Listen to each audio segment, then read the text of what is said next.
안녕하세요. 한자서당 훈장입니다. 고전 한자 속에 들어있는 흥미로운 인물 이야기를 소개해 드리겠습니다. 이번에 소개할 내용은 임진왜란 정유재란 시리즈 제7부입니다.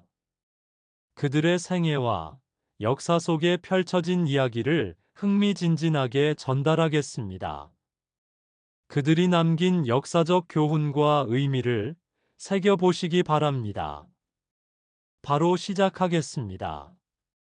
1592년 5월 29일 새벽, 여수 전라좌수영의 본영 누각, 촛불이 환하게 타오르고 있었다. 이순신은 지도를 펼쳐놓고 손가락으로 사천, 당포, 당항포의 위치를 짚어가며 생각에 잠겼다. 옥포 이후 놈들은 흩어져 숨었다. 하지만 그것이 바로 약점이다. 각계격파할 수 있는 기회다. 대감, 차가 식습니다. 나대용의 목소리에도 이순신은 답하지 않았다. 경상도 해안 곳곳에 표시된 외선들의 위치가 눈에 들어왔다. 북상하는 육군에게 보급품을 전달하고 조선 백성들을 괴롭히는 저 배들을. 발소리가 들렸다. 통제사님, 전라우수사 이억기 대감께서 도착하셨소. 이순신이 고개를 들었다. 눈빛이 차갑게 가라앉아 있었다. 들어오시게 하라. 잠시 후 이억기가 당당한 걸음으로 들어섰다. 얼굴에는 피로가 역력했지만 눈빛만은 또렷했다. 좌수사님. 이억기가 먼저 입을 열었다. 전라우수군 25척 모두 대기 중이옵니다. 병사들의 사기도 높습니다. 옥포의 승전 소식을 듣고 모두 이번에도 크게 이기리라 믿고 있사옵니다. 이순신이 차를 권하며 자리를 권했다. 고생이 많소, 우수사. 하지만 이번은 옥포와는 다를 것이요. 다르다니 무슨 뜻인지요? 이순신의 손가락이 지도 위를 빠르게 움직였다. 사천, 당포, 당항포. 연달아 칠 것이요. 단 하루도, 아니 단 한 시진도 적들에게 숨 쉴 틈을 주지 않을 것이요. 이억기가 무릎을 치며 맞장구 쳤다. 그것이 옳사옵니다. 놈들이 재정비할 시간을 주어서는 안 되옵니다. 하나를 치고 물러서면 다른 곳의 적들이 경계를 강화할 것이니. 정확히 보셨소. 이순신은 지도 위 사천 지점을 가리켰다. 사천에는 적선 10여 척이 정박해 있어. 입구가 좁은 포구라 들어가기가 쉽지 않겠군요. 그렇토하지만 이순신의 입가에 희미한 미소가 스쳤다. 바로 그 점이 적들을 가둘 수 있는 이점이 되어 좁은 항아리 안에 든 쥐는 도망칠 곳이 없는 법이요.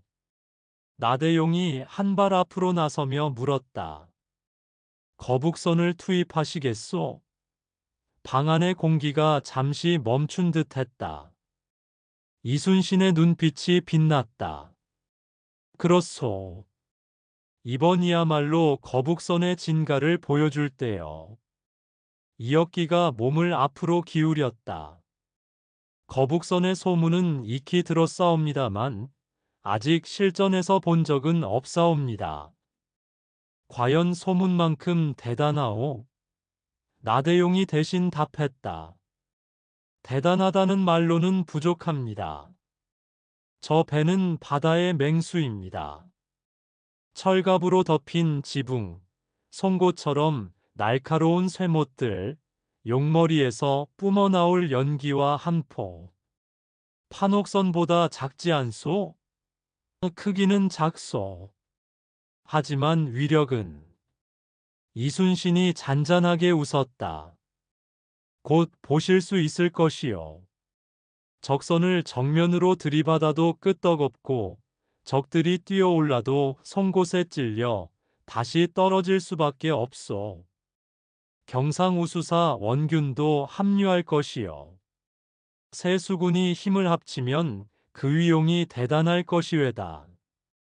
원균, 그 이름을 떠올리는 순간 이순신의 표정이 미묘하게 변했다. 원균은 능력은 있다. 하지만 그 사람은 경쟁심과 시기심을 다스리지 못한다. 그래도 지금은 나아졌는지 모르겠군. 이혁기는 말했다. 전라좌수사, 전라우수사, 경상우수사가 힘을 합친다면 완전히 섬멸할 수 있어. 날이 밝자 여수왕은 장엄한 광경으로 가득했다. 저기 봐라. 거북선이다. 한 젊은 병사가 손가락으로 가리키며 소리쳤다. 철갑으로 덮인 저 배가 정말 물에 뜰까? 옆에 있던 노련한 수부가 낄낄 웃었다.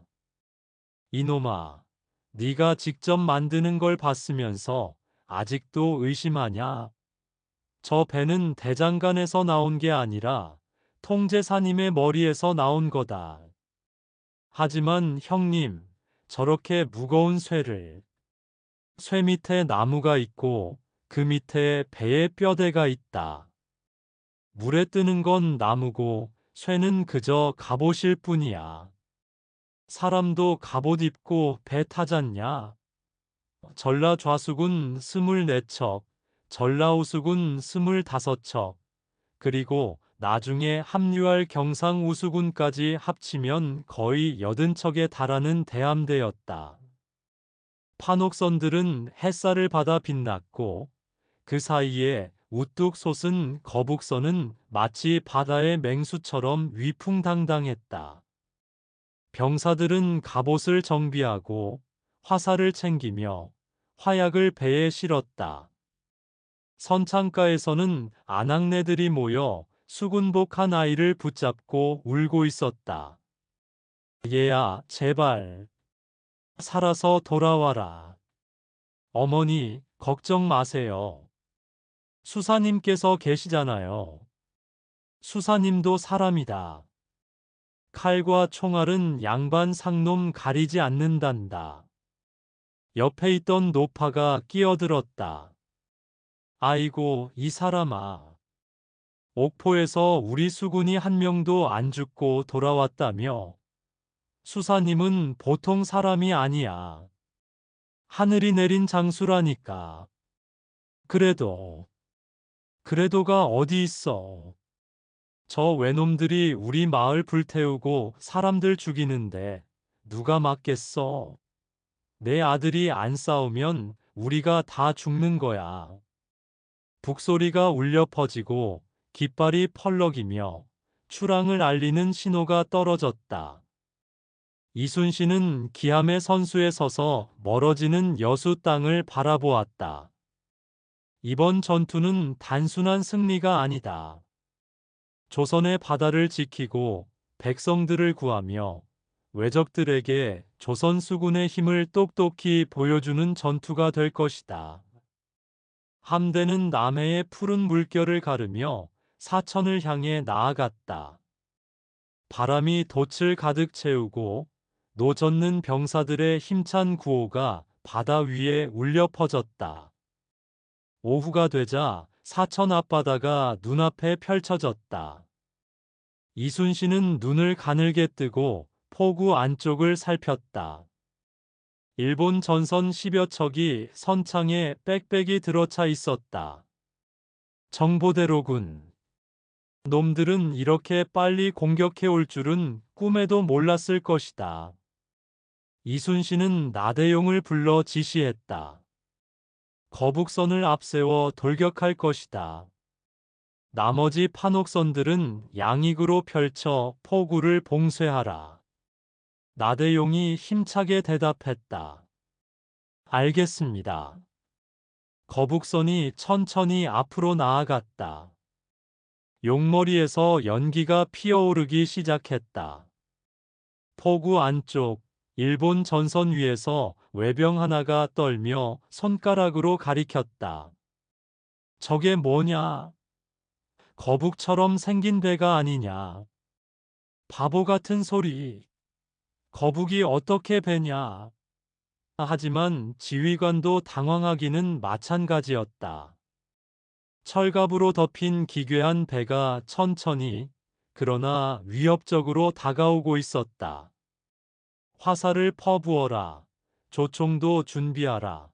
화살과 탄환이 거북선을 향해 날아갔다. 하지만 모두 철갑에 튕겨나갔다.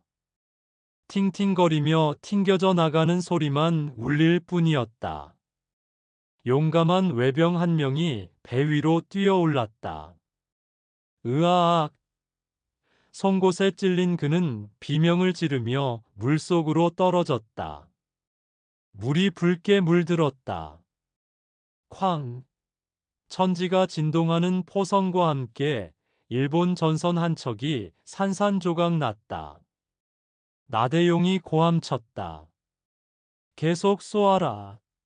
한 척도 남기지 마라. 거북선 안에서 포수들은 땀을 뻘뻘 흘리며 한 포를 재장전했다.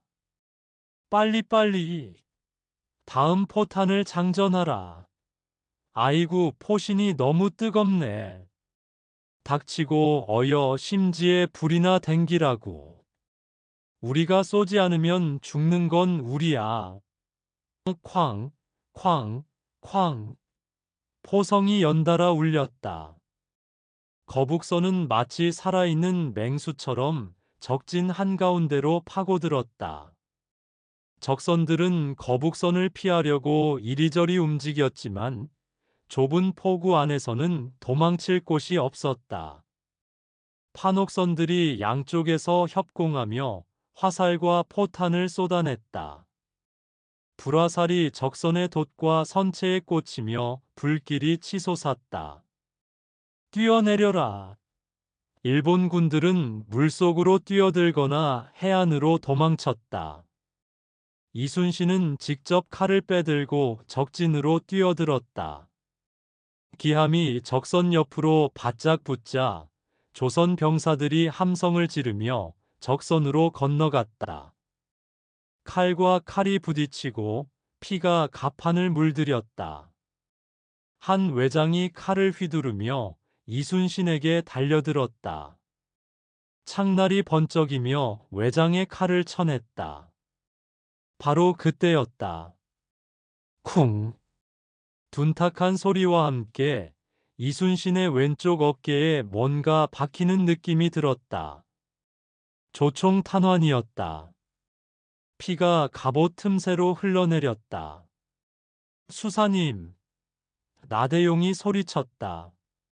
하지만 이순신은 비틀거리면서도 칼을 놓지 않았다.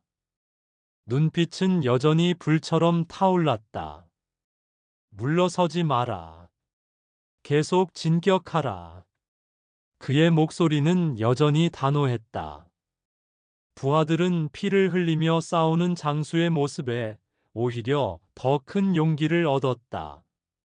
저분이 저렇게까지 싸우시는데 우리가 물러설 수 있겠는가?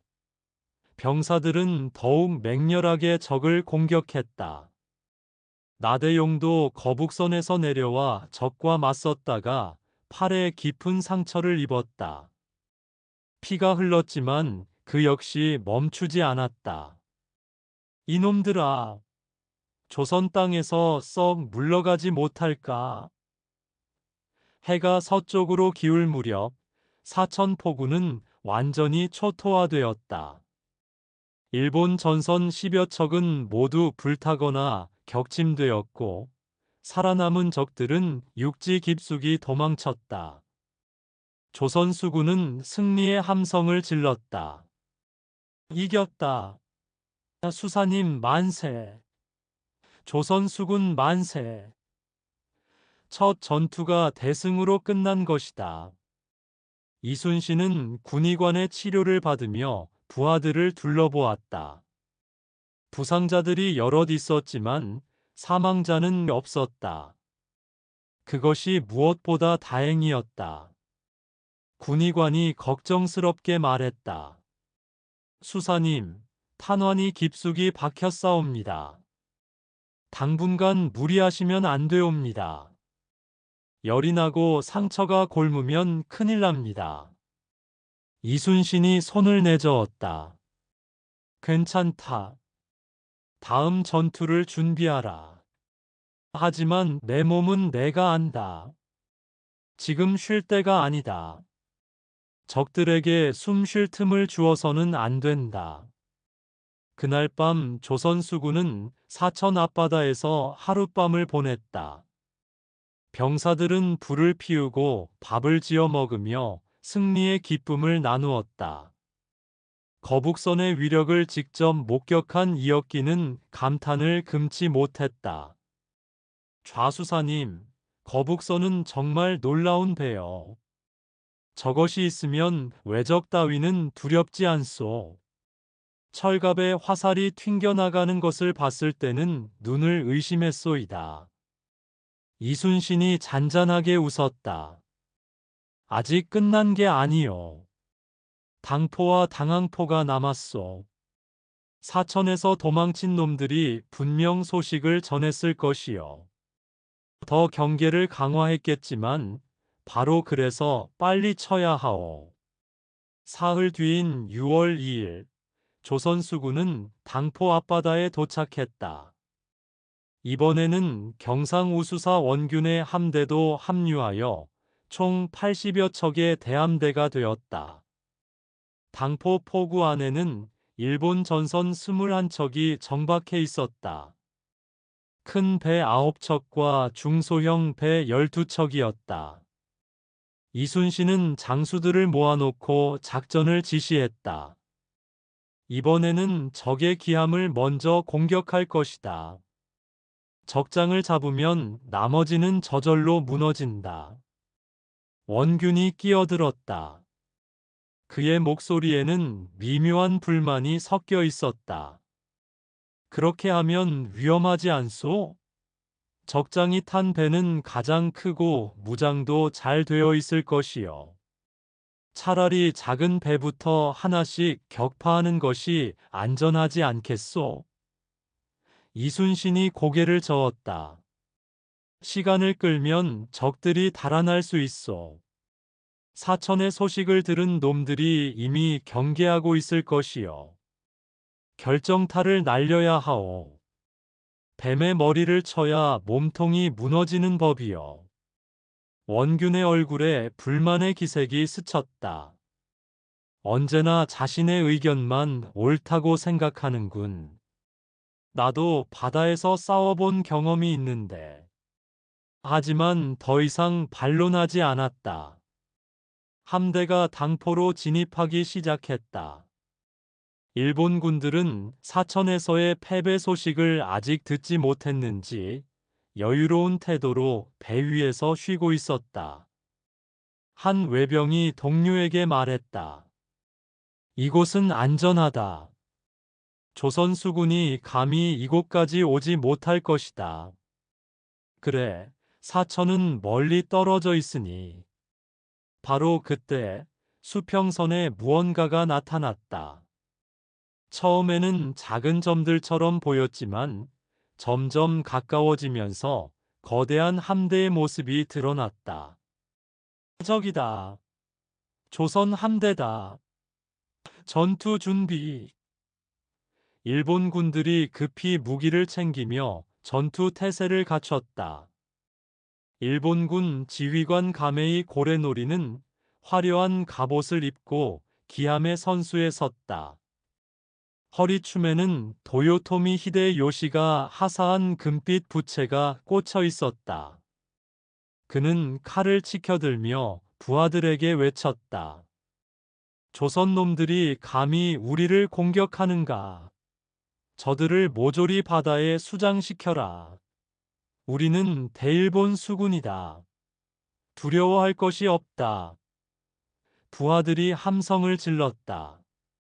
하지만 그의 자신감은 오래가지 못했다. 조선 함대의 규모가 예상보다 훨씬 컸다. 80척이 넘는 전선들이 일제히 포구를 향해 밀려오고 있었다. 그 선두에는 사천에서 맹위를 떨쳤다는 거북선이 있었다. 이순신이 명령을 내렸다. 거북선과 판옥선 정예들은 적의 기함으로 돌격하라. 나머지는 다른 배들을 견제하라. 한 척도 도망가게 하지 마라. 함대가 일제히 움직였다. 거북선이 다시 한번 용머리에서 연기를 뿜으며 돌진했다. 일본 기함은 거북선을 막으려 했지만 철갑으로 무장한 거북선 앞에서는 아무 소용이 없었다. 쾅쾅쾅.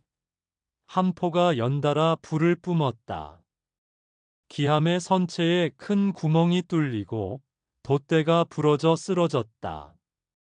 가메이 고래놀이는 칼을 휘두르며 부하들을 독려했다. 물러서지 마라. 싸워라. 사무라이의 자존심을 지켜라. 하지만 이미 전세는 기울어 있었다. 바로 그때 판옥선 한 척이 기함 옆으로 접근했다. 그 배에는 이순신의 중위장 권준이 타고 있었다. 권준은 명궁으로 이름난 장수였다. 그는 활을 당기며 가메이 고래놀이를 조준했다. 저놈이 적장이로군. 화려한 갑옷에 금빛 부채까지. 놓칠 수 없다. 숨을 깊이 들이마시고 천천히 내쉬었다. 바람의 방향을 읽고 거리를 계산했다. 손가락이 시위를 놓았다. 화살은 바람을 가르며 정확히 날아갔다. 가메이 고래놀이의 가슴에 화살이 꽂혔다. 그는 비틀거리며 뒤로 물러났다. 이럴 수가. 부하들이 급히 그를 부축했지만 이미 치명상이었다. 피가 갑옷 사이로 솟구쳤다. 첨사 김환과 군관 진무성이 재빨리 적선으로 건너갔다. 적장의 목을 베어라. 두 사람은 혼란에 빠진 적들을 해치고 가메이에게 달려들었다. 칼날이 번쩍이며 가메이의 목을 쳤다. 일본군 지휘관이 죽자 적군은 급격히 무너졌다. 장군이 죽었다. 도망쳐라. 지휘 체계가 마비되고 병사들은 공포에 질려 도망치기 시작했다. 조선 수군은 기세를 몰아 나머지 적선들을 하나하나 격파했다. 이역기의 함대가 왼쪽에서, 원균의 함대가 오른쪽에서 협공했다. 적선들은 빠져나갈 곳이 없었다. 해질녘이 되자 당포 포구에는 적선의 잔해만이 떠다니고 있었다. 일본 전선 21척은 모두 격침되거나 불탔다. 조선 수군의 피해는 거의 없었다. 이순신은 노획한 물건들을 점검했다. 그 중에는 금빛으로 빛나는 화려한 부채가 있었다. 부하가 말했다. 이수사님, 이것은 도요토미 히데요시가 하사한 금부채라고 하옵니다. 적장이 허리춤에 차고 있던 것이옵니다. 이순신이 부채를 들여다보았다. 정교한 세공에 금박이 찬란하게 빛났다.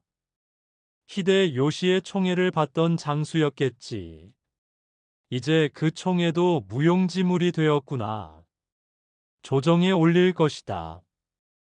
우리의 승리를 알리는 증표가 될 것이다. 원균이 다가와 말했다. 목소리는 담담했지만 눈빛은 복잡했다. 좌수사의 전략이 옳았소. 적장을 먼저 제거하니 나머지는 정말 쉽게 무너졌소. 내가 잘못 생각했소. 그의 말투에는 인정과 함께 묘한 씁쓸함이 섞여 있었다. 자신은 반대했지만 결국 이순신의 판단이 옳았다는 것을 인정할 수밖에 없었던 것이다. 언제나 이순신이 옳고 언제나 이순신이 승리한다. 나는 무엇인가? 이순신은 원균의 복잡한 심경을 눈치챘지만 내색하지 않았다. 모두 함께한 승리여. 경상우수군의 협력이 없었다면 이렇게 쉽게 이기지 못했을 것이요. 우수사의 함대가 오른쪽을 막아주지 않았다면 적들이 도망쳤을 것이요. 원균은 어색하게 고개를 끄덕였다.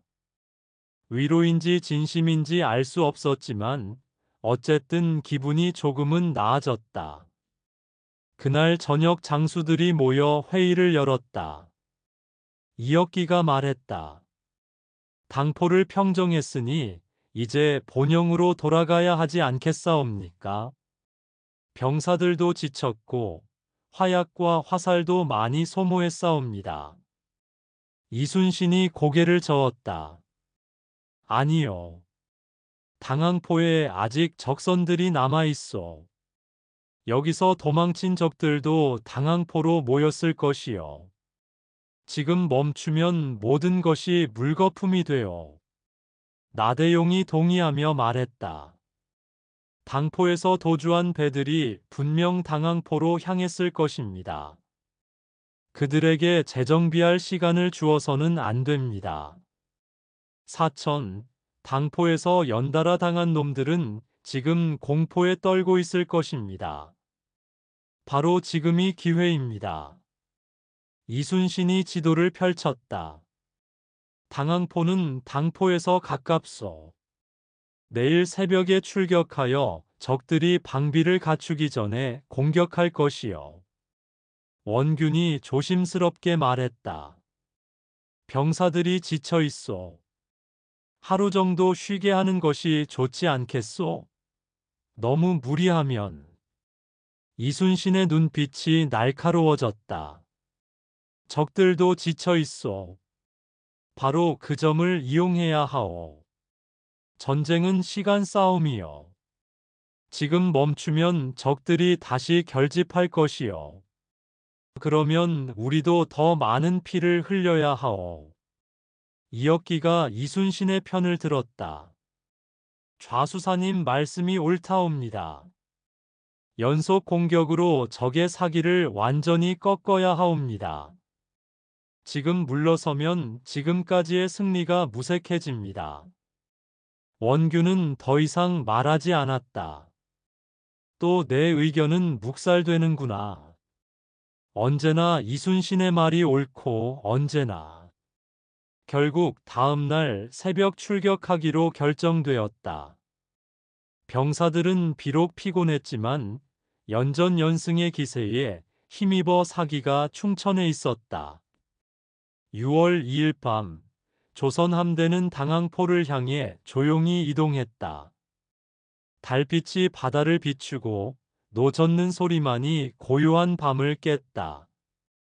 이순신은 기함의 갑판에 서서 앞을 바라보았다. 어깨에 상처가 욱신거렸다. 군의관이 감은 붕대가 빨갛게 물들어 있었다. 아직 끝나지 않았다. 당항포를 평정해야 비로소 이 작전이 완성되는 것이다. 조금만 더 버텨라, 내 몸이여. 새벽이 밝아오자 당항포가 눈앞에 나타났다. 과연 이순신의 예상대로 당포에서 도망친 외선들이 당항포에 모여 있었다. 그뿐만 아니라 원래 당항포에 주둔하던 배들까지 합쳐 총 26척의 적선이 포구에 빽빽이 들어차 있었다. 일본군들은 당포에서의 패배 소식에 충격을 받아 경계태세를 강화하고 있었다. 해안가에는 막루가 세워져 있고 병사들이 교대로 감시를 서고 있었다. 한 외병이 동료에게 말했다.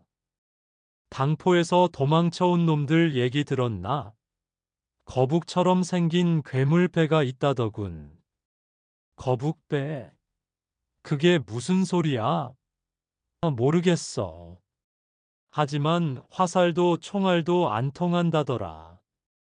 그 배가 돌격하면 우리 배가 산산조각 난다고. 헛소리 하지 마. 겁에 질려서 허튼 소리를 지어낸 거야. 하지만 조선 함대가 이렇게 빨리 공격해 올 줄은 몰랐다. 망루의 파수병이 비명처럼 소리쳤다. 적함이다. 조선 함대다. 엄청 많다. 북소리가 요란하게 울렸다. 이순신이 명령했다. 전 함대 하객진 대형으로 펼쳐라. 적들이 도망칠 길을 모두 막아라. 조선 함대 80여 척이 일제히 움직여 하계 날개처럼 양쪽으로 펼쳐졌다.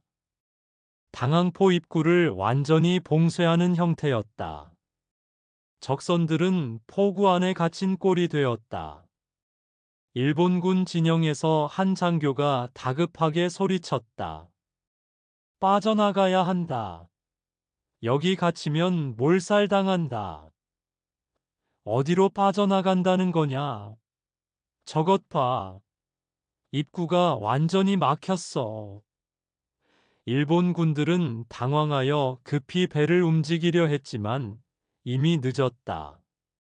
조선 함대가 일제히 포격을 시작했다. 쾅쾅쾅쾅. 수십 척의 배에서 쏟아지는 포탄이 적선들을 강타했다. 좁은 포구 안에서는 피할 곳이 없었다. 적선들은 서로 부딪히고 불이 붙고 침몰했다. 불이야. 거북선이 다시 한번 선두에서 맹위를 떨쳤다. 나대용은 팔의 상처에도 불구하고 직접 지휘했다. 붕대가 풀어져 팔에서 피가 흘렀지만 신경 쓸 겨를이 없었다. 계속 밀어붙여라. 한 척도 놓치지 마라. 오늘로 왜적들의 간담을 서늘하게 만들 것이다. 이었기에 전라우수군도 왼쪽 날개에서 맹렬하게 공격했다. 화살 준비. 불화살 쏘아라. 불화살이 비처럼 쏟아져 적선의 돛을 불태웠다. 원균의 경상우수군은 오른쪽에서 퇴로를 차단했다. 세 함대의 완벽한 협력이 빛을 발했다. 일본 군들은 필사적으로 저항했다. 어떤 배는 조선 함대를 향해 돌진하려 했고, 어떤 병사들은 물에 뛰어들어 헤엄쳐서라도 도망치려 했다. 하지만 조선 수군은 단 한 척도 놓치지 않았다. 전투는 몇 시간 동안 계속되었다. 정오가 되자 당항포는 완전히 초토화되었다. 일본 전선 26척은 모두 격파되었고 조선 수군은 적의 머리 50여 개를 베었다. 하지만 이순신은 여기서 멈추지 않았다. 그는 부하들에게 명령했다. 포구 안쪽에 아직 배들이 남아있다. 모두 불태워라. 단 한 척도 남겨서는 안 된다. 병사들이 소형배를 타고 포구 깊숙이 들어갔다. 거기에는 21척의 적선이 더 있었다. 전투에 참여하지 못하고 정박해 있던 배들이었다. 조선 수군은 불화살을 쏘아 그 배들을 모두 불태웠다. 당항포의 하늘은 검은 연기로 뒤덮였다. 이순신은 기함의 선수에 서서 불타는 적선들을 바라보았다.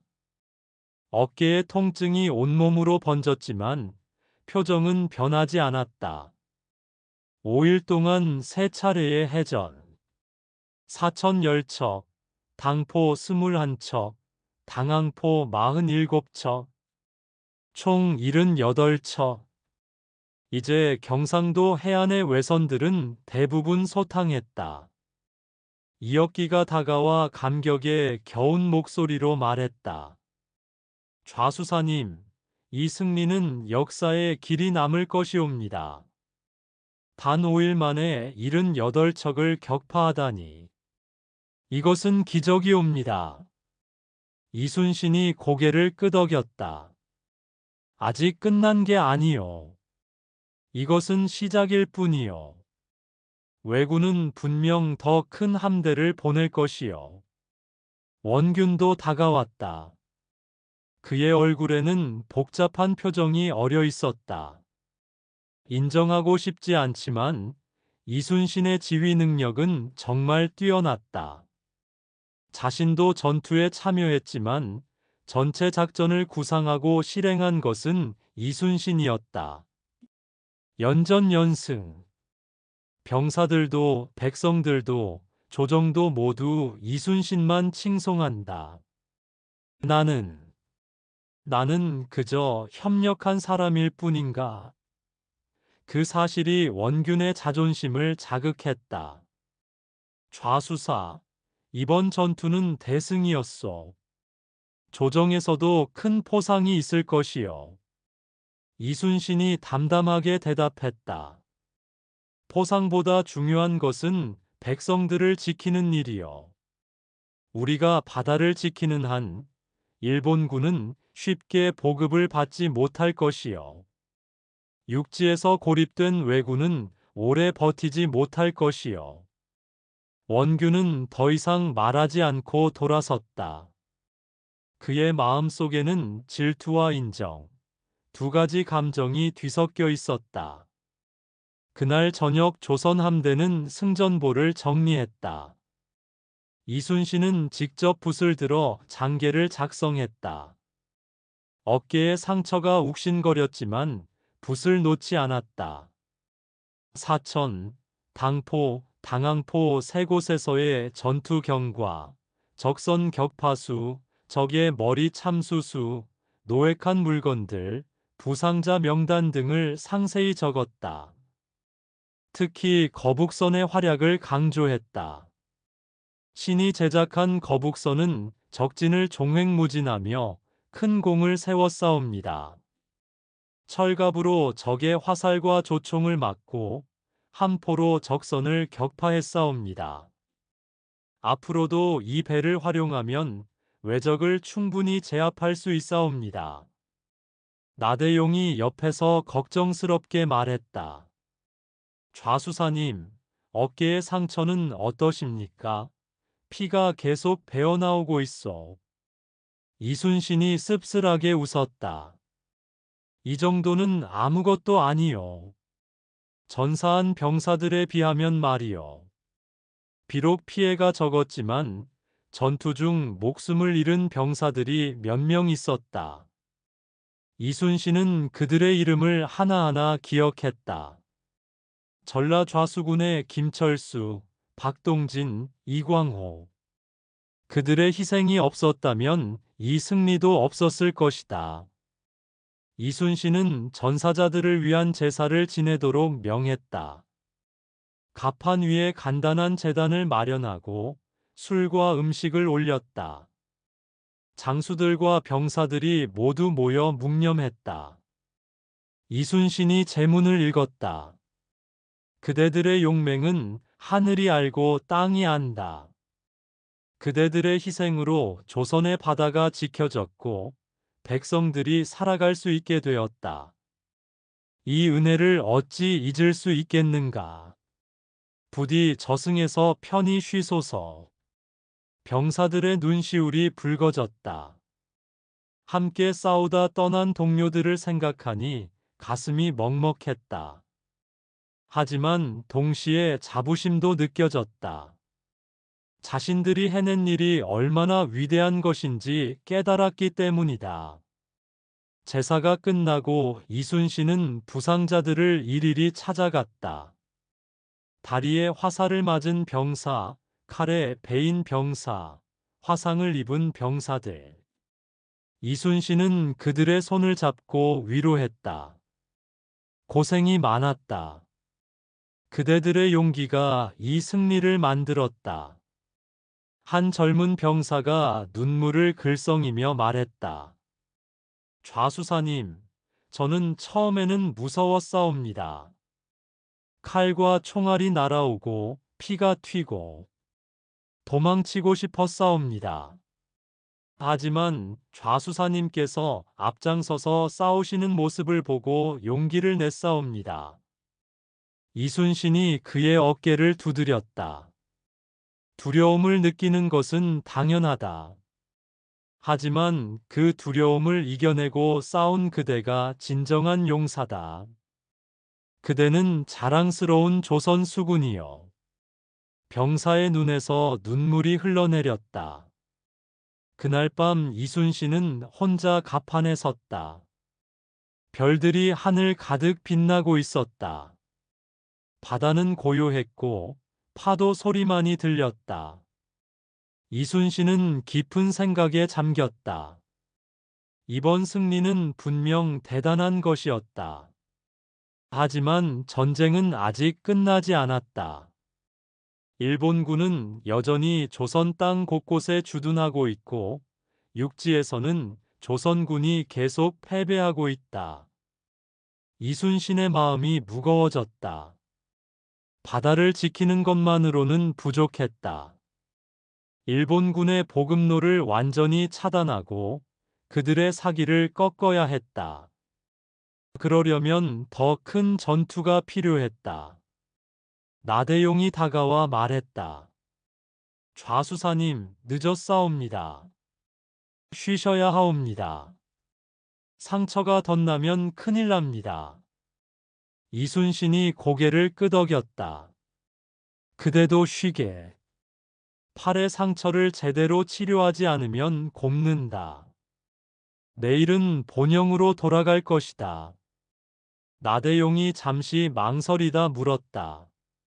좌수사님께서는 무엇을 생각하고 계시옵니까? 이순신이 멀리 바다를 바라보며 말했다. 일본군이 가만히 있지 않을 것이다. 이번 패배에 분노한 도요토미 히데의 요시가 더 큰 함대를 보낼 것이다. 아마도 100척, 200척. 우리는 그에 대비해야 한다. 나대용이 결연한 표정으로 대답했다. 그 어떤 함대가 온다 해도 우리는 이길 것이옵니다. 거북선이 있고 좌수사님이 계시니까요. 이순신이 쓸쓸하게 웃었다. 나 하나로 되는 일이 아니다. 모두의 힘이 모여야 한다. 그대도, 이혁기도, 원균도 모두가 하나가 되어야 이길 수 있다. 며칠 후 조선 함대는 여수로 돌아왔다. 백성들이 항구에 모여 환호했다. 승전 소식을 들은 그들은 희망을 되찾았다. 적어도 바다만큼은 조선이 지키고 있다는 사실이 위안이 되었다. 좌수사님이다. 우리의 영웅이 돌아오셨다. 만세, 만세. 한 노인이 이순신에게 다가와 절을 했다. 장군님, 저희를 지켜주셔서 감사하옵니다. 외놈들이 우리 마을을 습격했을 때 모두 죽는 줄 알았사옵니다.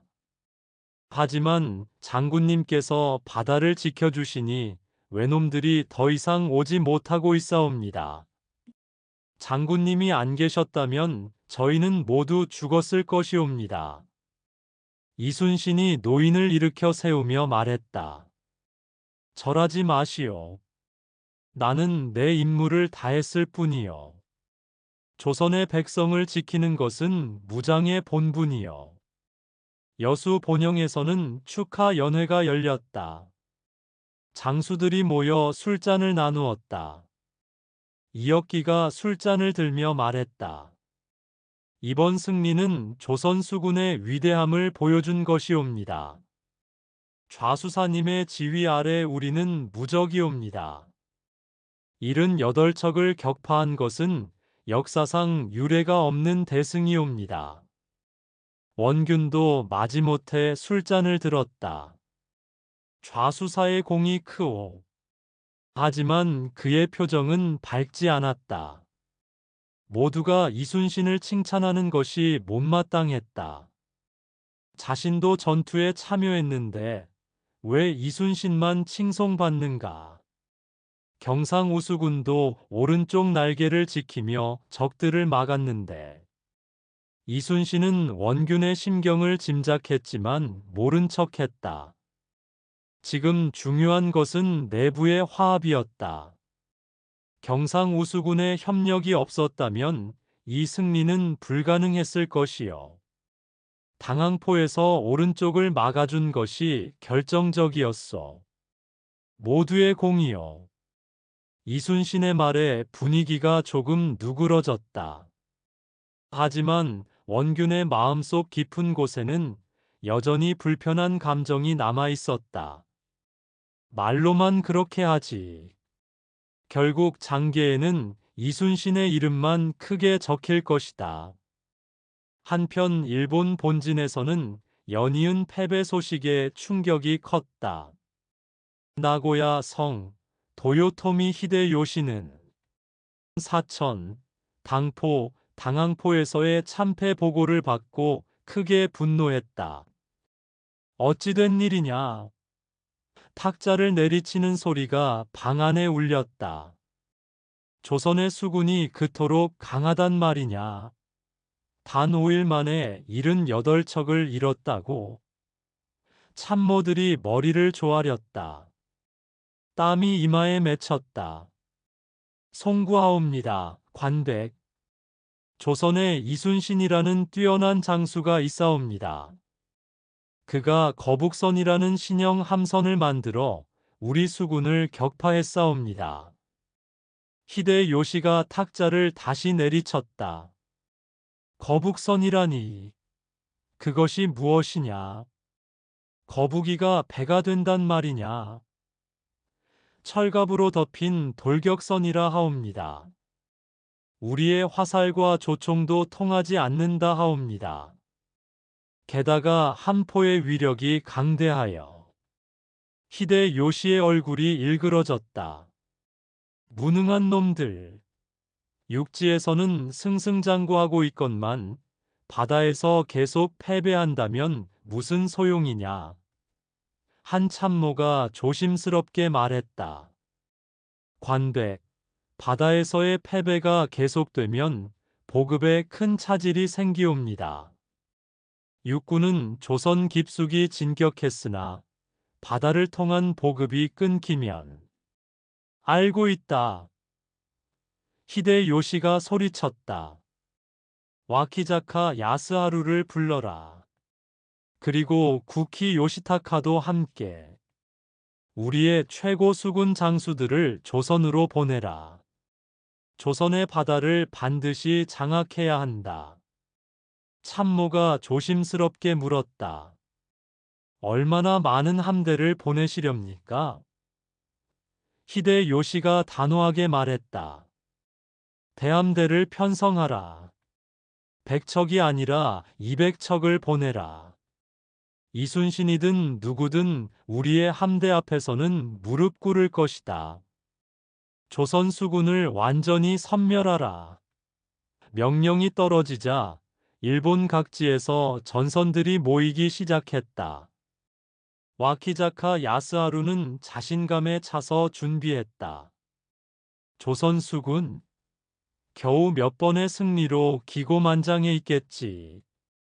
우리가 대함대를 동원하면 단번에 무너뜨릴 수 있다. 바다의 전투는 결국 숫자다. 구키 요시타카는 좀 더 신중했다. 그는 바다에서의 전투 경험이 풍부했고 적을 함부로 무시하지 않았다. 조선 수군이 연전연승했다는 것은 그만한 이유가 있을 것이다. 정보를 더 수집해야 한다. 거북선이라는 것이 정확히 무엇인지, 이순신은 어떤 전술을 쓰는지. 하지만 히데요시의 명령은 절대적이었다. 준비를 서두르라는 독촉이 계속 내려왔다. 일본 수군은 대규모 함대를 편성하여 조선으로 향할 준비를 했다.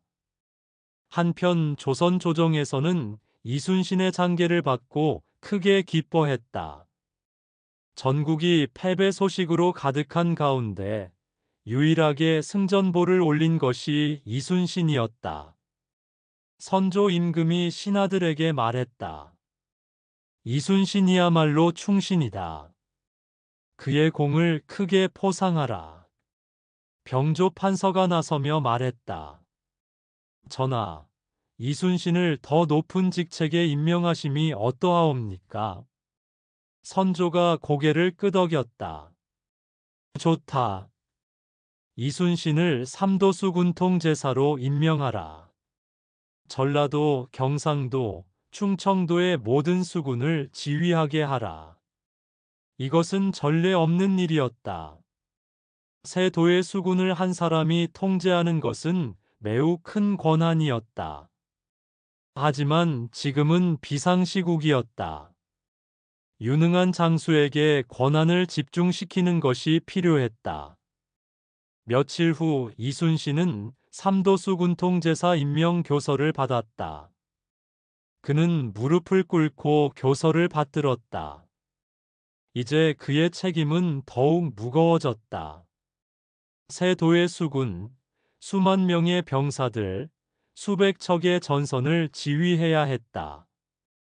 이순신은 다시 한번 결심을 다졌다. 조선의 바다는 내가 지킨다. 단 한 척의 적선도 함부로 드나들게 하지 않을 것이다. 나대용이 축하하며 말했다. 통제사님, 이제 진정한 수군 대장이 되셨소. 이순신이 고개를 저었다. 직책은 중요하지 않다. 중요한 것은 임무를 완수하는 것이다. 이역기도 찾아와 축하했다. 통제사님 휘하에서 싸울 수 있어 영광이옵니다. 하지만 원균의 반응은 달랐다. 삼도수 군통제사라는 것은 곧 자신도 이순신의 지휘를 받아야 한다는 뜻이었다. 경상우수사인 자신이 전라좌수사 출신인 이순신의 부하가 되는 것이다. 원균의 자존심이 크게 상했다. 그는 홀로 술을 마시며 분을 사겼다. 왜 하필 이순신인가? 나도 전투에 참여했고 공을 세웠는데. 하지만 현실은 바꿀 수 없었다. 조정의 명령이었고 전시 상황에서 명령을 거역할 수는 없었다. 원균은 마지못해 이순신에게 축하 인사를 전했다. 통제사님, 축하드리오. 앞으로 잘 따르겠소. 말은 그렇게 했지만 그의 눈빛에는 복잡한 감정이 어려 있었다. 이순신은 그것을 알아챘지만 내색하지 않았다. 함께 나라를 지키는 일에 힘쓰시오. 6월 중순이 되자 각지에서 정보가 들어왔다. 일본군이 대규모 함대를 편성하고 있다는 소식이었다. 규모는 정확히 알 수 없지만 최소 100척 이상이라는 첩보도 있었다. 이순신은 긴급회의를 소집했다. 일본군이 본격적으로 반격에 나설 것이다. 우리는 철저히 대비해야 한다. 나대용이 물었다. 어디서 공격해 올 것으로 예상하시오? 이순신이 지도를 펼치며 설명했다. 견내량이나 한산도 부근일 가능성이 크다. 그곳은 전략적 요충지다. 이역기가 걱정스럽게 말했다. 100척 이상이라면 우리 함대보다 많사옵니다.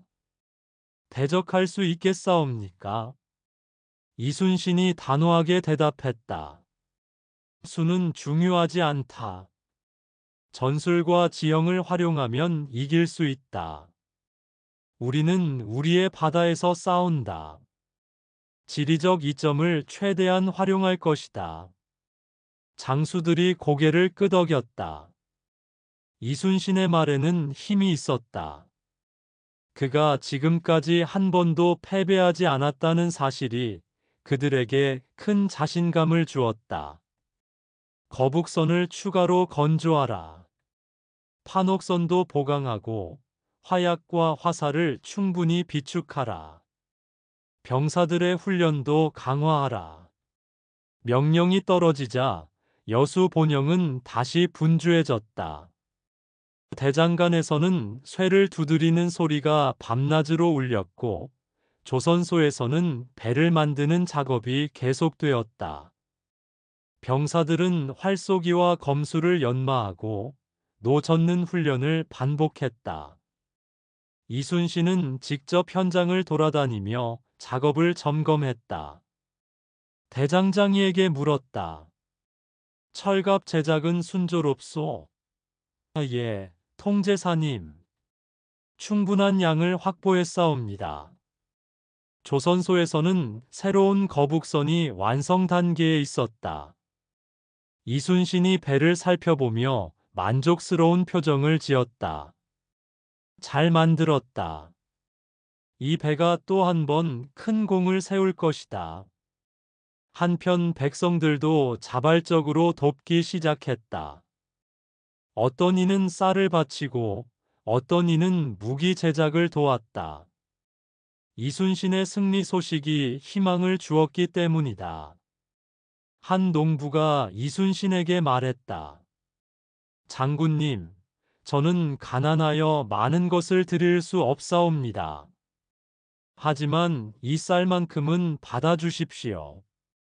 장군님과 병사들이 굶지 않도록 하고 싶사옵니다. 이순신이 감동하여 농부의 손을 잡았다. 고맙소.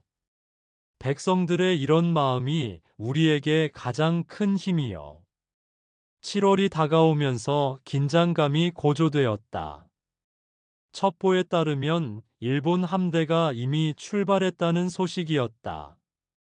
곧 대규모 해전이 벌어질 것이 분명했다. 이순신은 장수들을 모아놓고 마지막 당부를 했다. 이번 전투는 지금까지와는 다를 것이다. 적의 규모가 크고 그들도 필사적으로 덤벼들 것이다. 하지만 우리는 이길 수 있다. 우리에게는 거북선이 있고 판옥선이 있고 무엇보다 필승의 신념이 있다. 장수들이 일제히 대답했다. 명심하게 싸웁니다. 이순신이 계속 말했다. 적을 두려워하지 마라. 하지만 방심하지도 마라. 냉철하게 전술을 수행하고 서로를 믿으며 끝까지 싸워라. 그러면 반드시 승리할 것이다. 나대용이 결연하게 말했다. 통제사님을 따라 죽을 각오로 싸우겠소. 이혁기도 화답했다. 저 또한 그러하옵니다. 원균은 침묵했지만 고개를 끄덕였다. 그도 이번 전투의 중요성을 알고 있었다. 개인적인 감정을 떠나 조선을 지켜야 했다. 회의가 끝나고 이순신은 혼자 남았다. 그는 갑옷을 입고 칼을 차며 생각했다. 사천, 당포, 당항포에서의 승리는 시작일 뿐이었다. 진짜 결전은 이제부터였다. 일본의 대함대를 격파해야만 조선의 바다를 완전히 지킬 수 있었다. 이순신은 창밖을 바라보았다. 저 멀리 바다가 보였다. 잔잔해 보이지만 곧 거대한 전쟁터가 될 바다였다. 얼마나 많은 피가 흘러야 이 전쟁이 끝날까? 얼마나 많은 병사들이 목숨을 잃어야 할까? 이순신의 가슴이 먹먹해졌다. 하지만 그는 흔들리지 않았다. 이것이 자신의 운명이고 임무였다. 나라를 지키고 백성을 구하는 것. 그것이 무장으로서 자신이 해야 할 일이었다. 다음 날 아침 이순신은 본영의 사당에 들어가 제사를 지냈다. 조상들께 전투의 승리를 기원하고 병사들의 안전을 빌었다. 제사를 마치고 나오는데 나대용이 기다리고 있었다. 통제사님, 모든 준비가 완료되었사옵니다. 이순신이 고개를 끄덕였다. 좋다. 적이 나타나는 즉시 출격할 것이다. 며칠 후 드디어 그 소식이 들렸다. 일본 함대가 거제도 부근에 나타났다는 첩보였다. 규모는 예상대로 100척이 넘었다. 와키자카 야스하루가 이끄는 대함대였다. 이순신은 즉시 출격 명령을 내렸다. 전 함대 출동하라. 한산도로 향한다. 여수항에서 함대가 출발했다. 거북선을 선두로 수십 척의 판옥선이 뒤를 따랐다. 이었기의 전라우수군, 원균의 경상우수군도 합류했다. 조선수군의 대함대가 움직이기 시작한 것이다. 바다는 고요했지만 곧 역사상 가장 위대한 해전 중 하나가 벌어질 것이었다. 한산도 대첩. 그 서막이 올라가고 있었다.